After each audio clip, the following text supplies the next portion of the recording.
Hi everyone, welcome back to my channel. पिछली video में हमने बात करी थी जब Mars first, second, third, fourth, fifth और सिक्स्थ हाउस में होता है तो वो हमारे हॉरोस्कोप पे और हमारी लाइफ पे क्या असर डालता है। इस वीडियो में हम बात करेंगे जब Mars seventh, eighth, ninth, tenth, eleventh और ट्वेल्थ हाउसेज में होता है तो वो हमारी लाइफ पे क्या असर डालता है। तो जैसे मैंने पहले बताया था, जो मार्स है वो कोई इंसान नहीं है जो डायरेक्टली हमको इन्फ्लुएंस करेगा। मार्स एक एनर्जी है, एक एक्शन की एनर्जी, एक फाइटिंग स्पिरिट, जिसको हम कह सकते हैं एक सोल्जर की एनर्जी है। वो हमारी लाइफ में बताता है कि हमारे अंदर फाइटिंग एबिलिटीज़ कितनी हैं, हम किस हद तक जा सकते हैं अपनी प्रोफेशनल और पर्सनल लाइफ में किसी गोल को अचीव करने के लिए। बहुत ही इंपॉर्टेंट प्लैनेट होता है मार्स। तो सबसे पहले हम बात करेंगे क्या होता है जब मार्स सेवन्थ हाउस में आके बैठ जाता है, तो हमारे हॉरोस्कोप में और हमारी लाइफ में क्या क्या होता है। तो सेवेंथ हाउस होता क्या है, अगर आप ध्यान से देखें तो सेवेंथ हाउस हमारे फर्स्ट हाउस के ऑपोजिट है। तो जो जो चीज़ें फर्स्ट हाउस होती हैं उसके एग्जैक्टली ऑपोजिट सेवेंथ हाउस होता है। जो भी हमारी लाइफ की पार्टनरशिप्स होती हैं, जो हमारी लाइफ में दूसरे लोग आते हैं, चाहे वो लाइफ पार्टनर हो, बिजनेस पार्टनर हो या कोई भी दूसरे लोग जिनसे हमको डील करना हो, वो सब हम सेवेंथ हाउस के अकॉर्डिंग देखते हैं। और सेवेंथ हाउस से हमको क्या पता चलता है, हमारी पब्लिक इमेज। और जो पब्लिक हमारे बारे में हमको सबसे पहले देख के जो ओपिनियन फॉर्म करती है, वो जो ओपिनियंस होते हैं वो सेवेंथ हाउस के थ्रू हमको पता चलता है। तो अब ये लोग कैसे होते हैं, अगर सेवेंथ हाउस में मार्स आके बैठ जाए, एक तो लोग इसको मांगलिक पोजीशन कहते हैं, लेकिन ये हमेशा खराब नहीं होता है। स्पेशली अगर मार्स एक्वेरियस में या जेमिनाई में हो तो ये इतनी खराब प्लेसमेंट नहीं है। ये जो लोग होते हैं बहुत ही जिद्दी, कट्टर और एक तरीके से डोमिनेंट होते हैं। आप लोग इनके व्यूज़ चेंज नहीं कर सकते, लेकिन ये लोग आपके व्यूज़ इजीली चेंज कर सकते हैं। अगर ये किसी बात को लेके कोई अपना ओपिनियन बना लेते हैं तो वो ओपिनियन कोई और चेंज नहीं करवा सकता। इन लोगों के जो रिलीजियस व्यूज़ होते हैं, जो कल्चरल व्यूज़ होते हैं, वो बहुत स्ट्रॉन्ग और ये उनके ऊपर बहुत कट्टर होते हैं। इनकी जो शादी होती है, ये अपनी शादी में हमेशा डोमिनेंट साइड पे होते हैं मोस्टली। ऐसा नहीं होता कि ये अपने लाइफ पार्टनर की बात माने, इनका लाइफ पार्टनर इनकी बात मानता है। अगर 100 बातें हैं तो 100 बातों में से 99 बातें इनका लाइफ पार्टनर इनकी मानेगा और एक बात ये उनकी मान लेंगे। ऐसे लोग मोस्टली बहुत अच्छे जज बन सकते हैं, बहुत अच्छे लॉयर बन सकते हैं, ये गवर्नमेंट पोजीशंस पे जा सकते हैं, क्योंकि यहाँ से मार्स इनके 10th हाउस को देख रहा है। तो गवर्नमेंट जॉब्स लेना इन लोगों के लिए इजी होता है और आसान भी रहता है, क्योंकि इनका डोमिनेंट जो नेचर होता है वो उनको एडमिनिस्ट्रेटिव पोजीशंस तक जाने में बहुत हेल्प करता है। ये जो कपल्स होते हैं जो सेवेंथ हाउस में जिनका मार्स होता है, उन कपल्स के बीच में काफ़ी फाइट्स और आर्ग्यूमेंट्स होती हैं, काफ़ी डिसएग्रीमेंट्स होते हैं। ये दोनों मोस्टली अपनी बातों पर अलग अलग व्यूज़ लेके बैठते हैं। जैसे अगर एक कहेगा ईस्ट तो दूसरा हमेशा कहेगा वेस्ट। इसीलिए मोस्टली इसको टफ पोजीशंस कहते हैं मैरिज के लिए। लेकिन उन सब चीज़ों के लिए हमको और भी हाउसेस देखने पड़ते हैं। ऐसा हमेशा नहीं होता है कि किसी मांगलिक हाउस में अगर मार्स हो तो वो हमेशा ही नेगेटिव और डाइवोर्स या चीटिंग वाले पार्टनर्स देता है, ऐसा नहीं होता है। जो मांगलिक पोजीशंस में हम मार्स को देखते हैं वो होती है first, second, fourth, seventh, eighth और ट्वेल्थ हाउसेस। तो ये जो लोग होते हैं सिर्फ नेगेटिविटी नहीं, ये लोग काफ़ी पैशनेट होते हैं अपने पार्टनर को लेके। ये नहीं चाहेंगे कि इनका पार्टनर मतलब इनको चीट करे या इनके साथ, वो कैजुअली नहीं लेते रिलेशनशिप्स को, वो रिलेशनशिप्स को बहुत सीरियसली लेते हैं। और वो जैसे आजकल चल रहा है वन नाइट स्टैंड हो गया और ये सब थोड़े टाइम के लिए फ्लर्टिंग हो गई, ये इनको वो सब चीज़ें नहीं पसंद। अगर इनको कोई रिलेशनशिप चाहिए तो इनको वो रिलेशनशिप पैशनेट, स्ट्रॉन्ग और सीरियस चाहिए। ये बहुत ही इमोशनली अटैच होते हैं अपने पार्टनर से।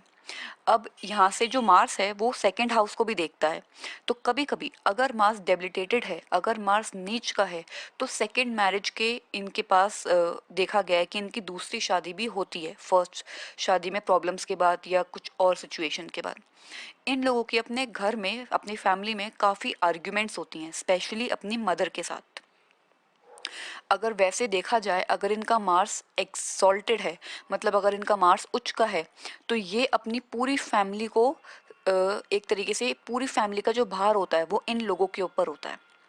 तो ये सारी चीज़ें थी उन लोगों के लिए जिनका मार्स सेवेंथ हाउस में होता है। अब हम देखते हैं उन लोगों के बारे में जिनका मार्स एट्थ हाउस में होता है। सबसे पहले देखते हैं कि एट्थ हाउस होता क्या है। एट्थ हाउस बहुत ही मिस्टीरियस हाउस है और बहुत लोग इसको नेगेटिव हाउस समझते हैं, लेकिन मेरे लिए बहुत ही मिस्टीरियस और बहुत इम्पॉर्टेंट हाउस है। ये सडन अप्स एंड डाउन्स का हाउस है, जहाँ पे एकदम से कुछ मिल जाता है, एकदम से कुछ आपसे छिन जाएगा। एक्सीडेंट्स, जितनी भी अकल्ट साइंसेज होती हैं, एस्ट्रोलॉजी, मिस्टिसिज्म या कुछ अघोरी, जो बहुत सीक्रेट लोग सीक्रेटली करते हैं, जो जितने भी काम, वो सारे एट्थ हाउस के काम हैं।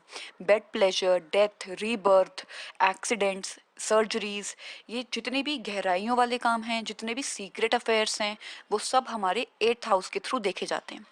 अब अगर आपका मार्स एट्थ हाउस में आ जाए तो ये थोड़ी सी ट्रिकी पोजीशन है। क्यों?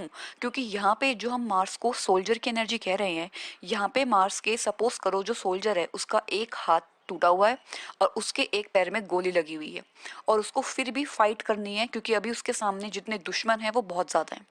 तो ये वो ट्रिकी पोजीशन है मार्स की। अब इसमें ये नहीं है कि यहाँ पे वो मार्स हार जाएगा या उसके एनिमीज उस पर भारी हो जाएंगे, लेकिन वो फाइट तो करेगा, लेकिन एनिमीज बहुत ज़्यादा हैं। इस बात का मतलब ये है कि इन लोगों की लाइफ में स्ट्रगल बहुत ज़्यादा होगा और इनको उन सब स्ट्रगल से फाइट करनी होगी। सबसे पहले अगर इनके चाइल्डहुड से ही हम लोग देखें तो ये वो बच्चे होते हैं जिनको बचपन में बहुत ज़्यादा चोटें लगती हैं।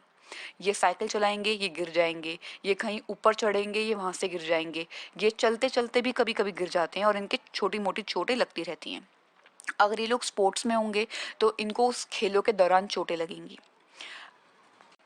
कभी कभी केसेस में देखा गया है अगर मार्स के ऊपर किसी नेगेटिव प्लैनेट की एस्पेक्ट हो तो इन लोगों के सीक्रेट अफेयर्स बहुत सारे होते हैं और मोस्टली वो सीक्रेट अफेयर्स के बारे में किसी को पता नहीं रहता है, वो इन्हीं को पता होता है सिर्फ।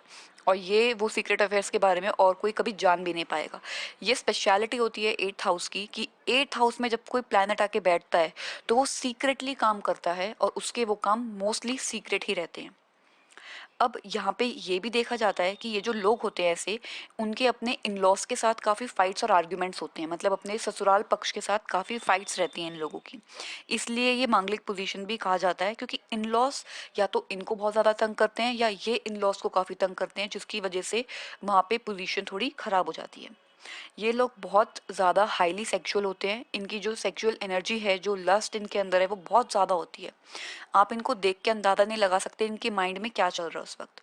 इसलिए कभी यहाँ पे जब मार्स डेबिलिटेटेड हो जाता है, नीच का हो जाता है, तो ऐसे लोगों का काफ़ी गलत इंडस्ट्रीज़ में भी इनका होना देखा जाता है। इन लोगों को ब्लैक मैजिक की नॉलेज गेन करना और ब्लैक मैजिक के बारे में पता करना बहुत ज़्यादा पसंद होता है। सिर्फ ब्लैक मैजिक ही नहीं, एस्ट्रोलॉजी, जितनी भी हिडन अकल्ट साइंसेज हैं, उन सब के बारे में इनको पता करना, उनके बारे में बुक्स पढ़ना इन लोगों को बहुत पसंद होता है। क्योंकि अब मार्स एट्थ हाउस में है, तो जितनी भी चीज़ें सीक्रेट हैं, छुपी हुई हैं, इनको उन जगहों पे जाके वो सीक्रेट्स को पढ़ना, समझना और डिस्कवर करना बहुत पसंद होता है। बिजनेस में देखा जाए तो ये लोग सीक्रेटली डील करते हैं केमिकल्स में, ड्रग्स में या वेपनरी में। मतलब जो भी डीलिंग होगी इनकी वो मोस्टली सीक्रेट होएगी और ज़रूरी नहीं है इस गलत काम ही करें। बहुत सारी गवर्नमेंट ऐसी पोजीशंस होती हैं जहाँ पे आप लोगों को छुप के काम करना होता है, आप किसी को बता नहीं सकते कि आप किस मिशन पे हैं, तो ये इस चीज़ से भी देखा जा सकता है। अगर इनका जो मार्स है वो यहाँ पे एग्जॉल्टेड हो, उच्च का हो, तो ऐसे लोग बहुत अच्छे हीलर बन सकते हैं। इनके हाथ लगाने से या इनकी कोई बात बोलने से कोई अच्छा काम हो जाता है। अब एक इम्पॉर्टेंट बात और है इन लोगों की स्पीच। जब भी ये लोग बोलते हैं बहुत ही स्ट्रेट फॉरवर्ड बोलते हैं और जब भी ये मुंह खोलते हैं लोग इनसे अपने आप अट्रैक्ट हो जाते हैं इनकी आवाज़ सुनकर। क्योंकि मोस्टली देखा जाता है जब एट्थ हाउस में कोई भी प्लैनेट होता है तो वो प्लैनेट कोई एक ऐसा सीक्रेट अट्रैक्शन देता है जिनसे लोग उस इंसान की तरफ खिंचे आते हैं। तो यहाँ पे वो अट्रैक्शन है इनकी वॉइस, इनकी आवाज़। जैसे जो सेकंड हाउस का मार्स था, उसमें जो आवाज़ का अट्रैक्शन था वो इसलिए था क्योंकि इंसान बहुत डोमिनेंटली बोलता है, बहुत स्ट्रेट फॉरवर्ड बोलता है। लेकिन एट्थ हाउस के मार्स की आवाज़ का वो अट्रैक्शन नहीं है। यहाँ पे अट्रैक्शन ये है कि अगर ये इंसान बेकार की बातें भी करेगा तो भी लोग इसको ध्यान से सुनेंगे और इसकी आवाज़ से इसकी तरफ अट्रैक्ट हो जाएंगे। तो ये वो वाली आवाज़ है। इन लोगों में एक और टेंडेंसी होती है, ये लोग कभी कभी पैसे के लिए सेल्फिश हो जाते हैं और ये लोग पैसे के लिए किसी और को चीट भी कर सकते हैं, क्योंकि इनके लिए इनका फ़ायदा यहाँ पे ज़रूरी है। और ऐसा क्यों? जैसे मैंने आपको बताया उस सोल्जर के एक हाथ में तो गोली लगी हुई है और एक पैर में भी उसका मतलब टूटा हुआ है। ये सिचुएशन है मार्स की। अब ऐसे में मार्स ये नहीं देखेगा कि क्या सही है और क्या गलत है, उसको सिर्फ अपने एनिमीज को डिस्ट्रॉय करना है। अब इनके आगे कोई भी आएगा ये उसका फ़ायदा उठाने से पहले सोचेंगे नहीं, क्योंकि यहाँ पे मार्स की पोजीशन ट्रिकी होने की वजह से इनको आगे बढ़ना इनके लिए और भी ज़्यादा ज़रूरी है।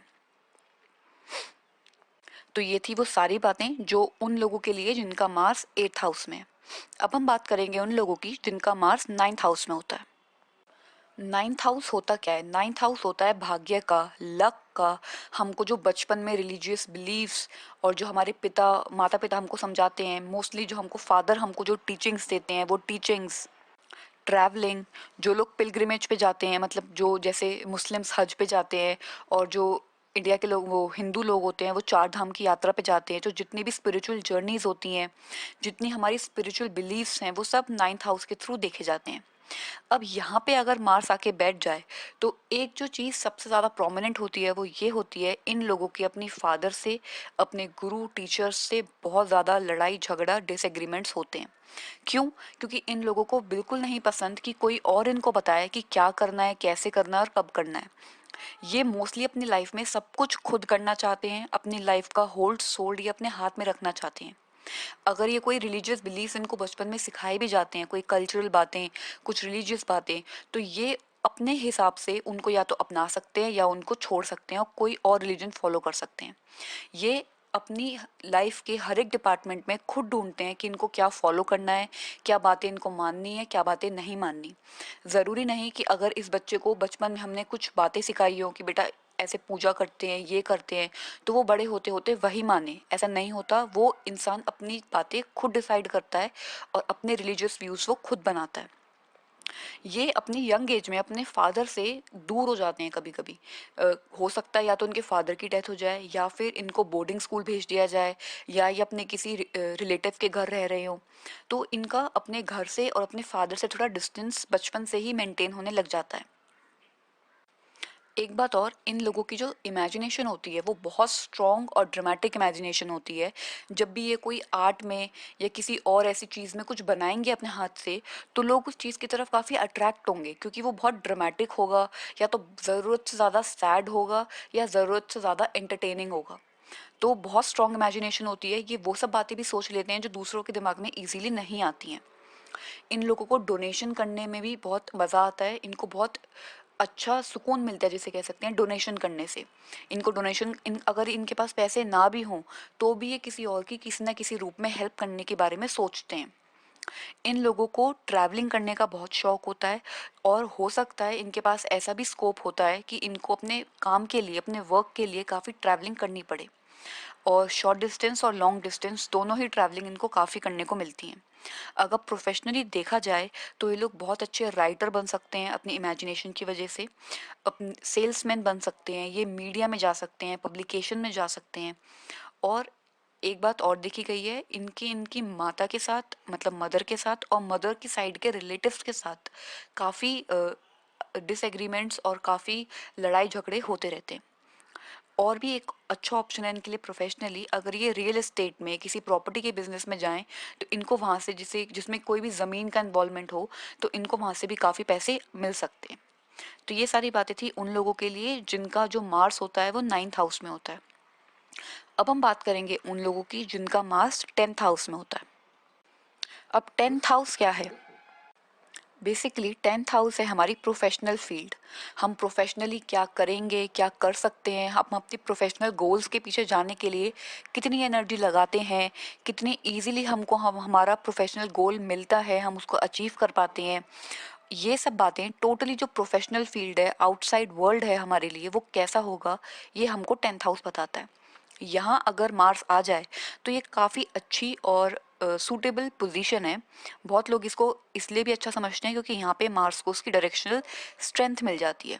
लेकिन एक ट्रिकी बात जो होती है वो ये होती है, यहाँ पे मार्स को बहुत सारे टेस्ट के थ्रू गुजरना पड़ता है किसी इंसान को कुछ अच्छा देने के लिए। जैसे बहुत बार देखा जाता है जो बच्चे बहुत ज़्यादा इंटेलिजेंट होते हैं उनसे टीचर्स कुछ टफ सवाल भी पूछने से पहले सोचते नहीं हैं। उनको लगता है कि हाँ, इस बच्चे के साथ तो हम रिस्क ले सकते हैं। और जो कुछ बच्चे थोड़े वीक होते हैं उनके साथ जो टीचर्स होते हैं थोड़े से ईजी रहते हैं, थोड़े ईजी क्वेश्चंस पूछते हैं। वही बात यहाँ पे मार्स के साथ हो रही है।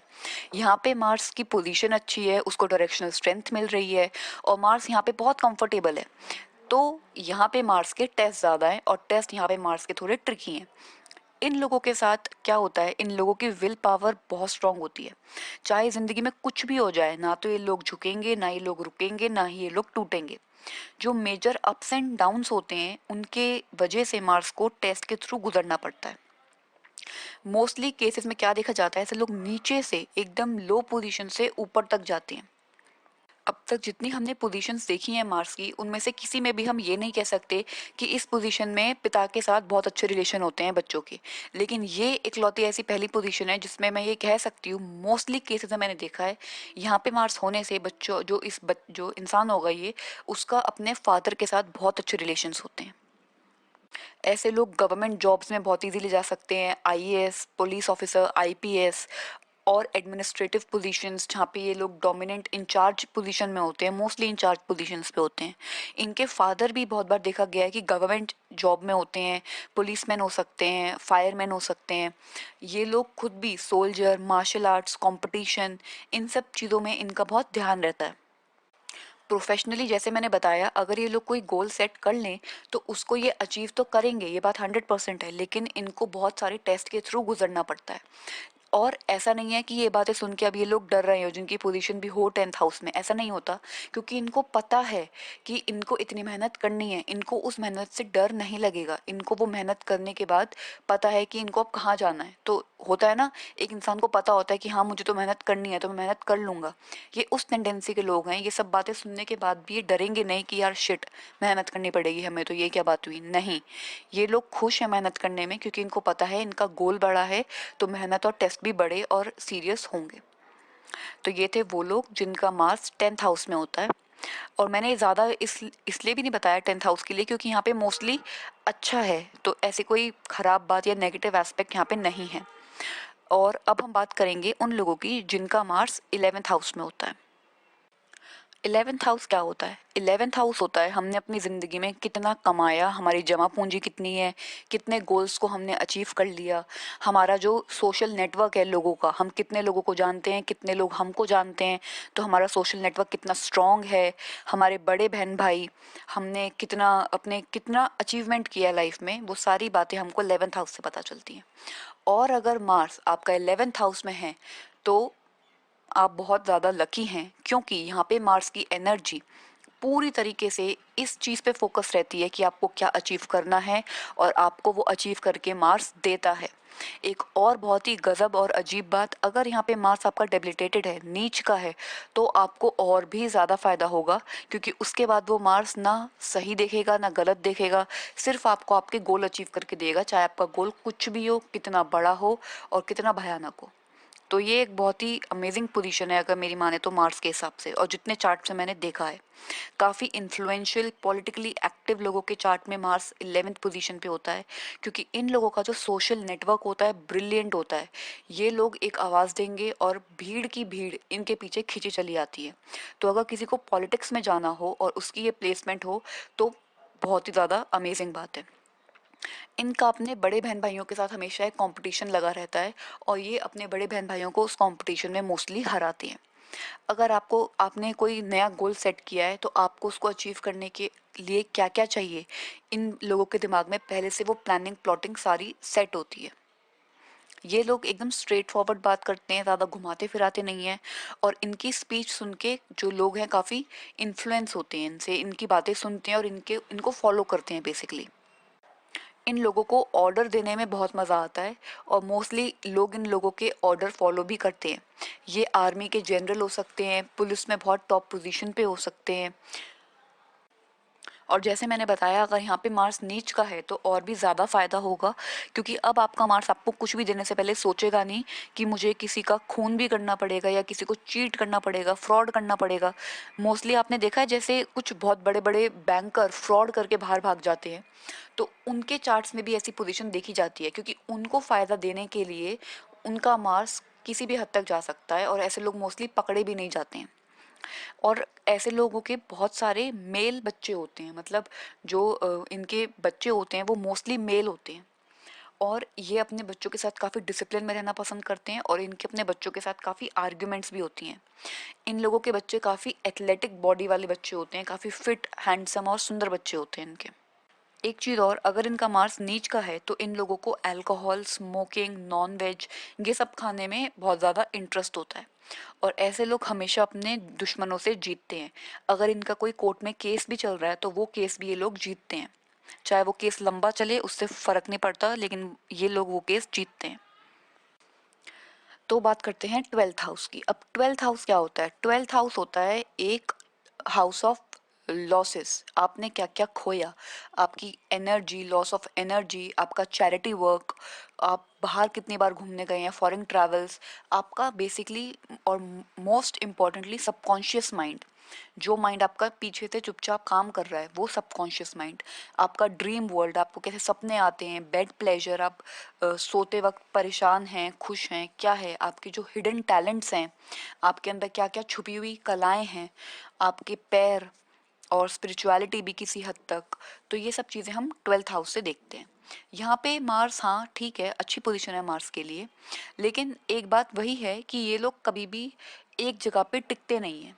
इनको किसी भी एक चीज़ में मज़ा, चैन, सुख इनको कभी भी एक चीज़ से नहीं मिलेगा, और वो मटेरियलिस्टिक वे में भी और इंसान के वे में भी।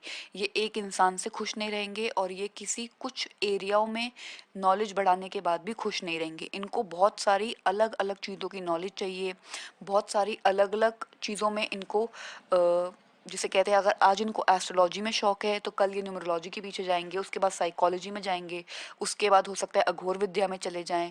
तो अलग अलग चीज़ें, ऐसे लोगों के जो गुरु होते हैं वो बहुत बार बदलते हैं। जैसे आपने देखा होगा, आपको कोई दोस्त आपके आपके पास आके कहेगा कि यार मैंने एक बाबा जी से बात करी, बहुत अच्छे बाबा जी हैं, और कुछ महीनों बाद वो आएगा, अरे मैंने एक माता जी से बात करी है, वो माता जी बहुत ज़्यादा अच्छी हैं, पहुँची हुई हैं। तो ये जो लोग होते हैं, इनके गुरु बहुत बार बदलते हैं। यहाँ पे जो मार्स है काफ़ी सेक्सुअल एक्टिव होता है, और सिर्फ सेक्सुअली हाई नहीं, ये वाइल्ड भी बहुत ज़्यादा लोग होते हैं। चाहे दिखने में कितने सिंपल सीधे हों, लेकिन आपको कभी नहीं पता चलेगा कि ये लोग कितने वाइल्ड और सेक्सुअली एक्टिव हैं। दूसरी बात, इन लोगों के लिए फॉरेन ट्रैवल्स बहुत ज़्यादा रहते हैं। ये बहुत बार बाहर जा सकते हैं और जाते भी हैं, अपने वर्क के लिए भी और घूमने के लिए भी। ये लोग रिसर्च में, मेडिकल बिजनेस में, और जैसे जो लोग कुछ होते हैं जो पागल खाने में, असाइलम्स में काम करते हैं, ये वो लोग भी हो सकते हैं। साइंटिस्ट हो सकते हैं, बहुत अच्छी इनकी इमेजिनेशन होती है तो ये बहुत अच्छे राइटर हो सकते हैं, आर्टिस्ट हो सकते हैं, स्टोरी टेलर। अगर आप ध्यान दें तो जो स्टोरी टेलर होते हैं उनकी अगर चार्ट में मार्स ट्वेल्थ हाउस में हो तो वो बहुत अच्छी, उनकी स्टोरी टेलिंग डायरेक्शन बहुत अच्छी होगी। और जो यश चोपड़ा थे, उनके चार्ट में भी जो मार्स था वो ट्वेल्थ हाउस में था। इनके जो बहन भाई होते हैं वो ज़्यादा से ज़्यादा मेल बहन भाई होते हैं, मेल सिबलिंग्स होते हैं। ये लोग बहुत ज़्यादा खर्चा करते हैं, और सिर्फ ऐसे ही नहीं कि चलो आज बेड लेने चलते हैं या कुछ हमारे घर में किसी चीज़ की कमी है वो लेते हैं। ये खर्चा करते हैं वेस्टफुल चीज़ों पे। अगर इनके पास, इन्होंने कल ही 10 शर्ट्स खरीदी हैं तो आज भी इनको कोई कहेगा ना कि चल शर्ट लेने चलते हैं, तो ये उसके साथ खुशी खुशी चले जाएंगे और उसके साथ जाके 10 शर्ट और ले आएंगे। इसी वजह से इनके ऊपर लोन और कर्जा काफ़ी ज़्यादा चढ़ जाता है, लेकिन वो कर्जा और लोन ये इनका उतर भी जाता है समय से। इनके जो पार्टनर होते हैं, लाइफ पार्टनर होते हैं, उनके साथ इनके काफ़ी झगड़े होते हैं, काफ़ी आर्ग्यूमेंट्स होते हैं, लेकिन ये भी देखा जाता है कि अपनी मैरिज को लेके प्रोटेक्टिव भी यही इकलौते होते हैं। जो इनका पार्टनर है वो इतना प्रोटेक्टिव नहीं होता है अपनी शादी को लेके, जितनी कोशिशें ये करते हैं अपनी शादी को बचाने की। ऐसे बहुत लोग होते हैं जिनको पता नहीं होता कि उनकी लाइफ में उनके एनिमीज़ कौन है, लेकिन ये लोग होते हैं जिनको एग्जैक्टली पता होता है कि इनके छुपे हुए एनिमीज़ हैं कौन। इनको कभी भी सोचना नहीं पड़ता कि यार ये मेरे साथ कर कौन रहा है। इनको हमेशा पता होता है कि कौन इनके साथ बुरा कर रहा है और कौन इनके साथ अच्छा कर रहा है। इनके ऊपर छुप के वार कोई नहीं कर सकता, क्योंकि ये मोस्टली सबको अपने माइंड में सॉर्टेड होता है कि हाँ ये मेरे साथ बुरा कर रहा है इन दिनों। ये लोग कभी कभी देखा जाता है कि जेल जेल में भी काम करते हैं और जेल जाने के भी चांसेस होते हैं ऐसे लोगों के, अगर इनका मार्स डेबिलिटेटेड हो तो ये था मेरा एनालिसिस। मार्स जब अलग अलग हाउसेज में होता है तो वो क्या क्या अच्छी बातें और क्या क्या नेगेटिव एस्पेक्ट्स आपको देता है। आई होप आप लोगों को ये वीडियो पसंद आएगी। जल्दी ही मैं नेक्स्ट वीडियो भी बनाऊंगी आई थिंक राहु के ऊपर, कि जब राहु हमारे अलग अलग हाउसेज में होता है तो वो क्या प्रभाव डालता है। Please like and subscribe to my channel.